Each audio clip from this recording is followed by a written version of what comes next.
ને આ પહેલો નિયમ અને બેઝિક નિયમ છે કાળ સમજવા માટેનો કે તમારો સાદા વર્તમાન કાળનું વાક્ય છે, આગળ કર્તા જે છે ત્રીજો પુરુષ એકવચન છે, એટલે શું આવશે?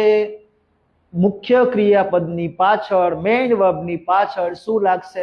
એસ લાગશે, લાગશે ને લાગશે. તો આનો મતલબ એવો નથી. પછી આપણે એવું કહીએ, આપણને ઇંગ્લિશનો નિયમ ખબર ન હોય, સર આ વાક્યમાં કંઈક ભૂલ લાગે છે, કંઈક મિસ્ટેક છે.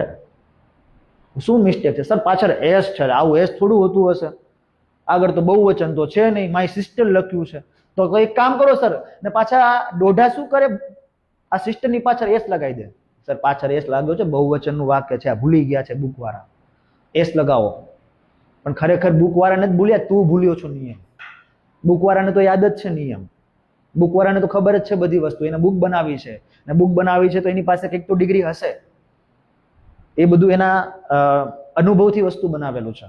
જ્યારે આપણી પાસે કઈ ડિગ્રી નથી, તો આપણને ખબર પડવી જોઈએ, એક એક વાક્ય વાંચો ને ત્યારે આપણને ખબર પડવી જોઈએ કે આ વાક્ય કયા ટેન્સનું છે, કયા કાળનું છે, આપણને એ વસ્તુ ખબર પડવી જોઈએ. બરાબર? તો અહીંયા છે મારી બહેન ક્યાં રહે છે?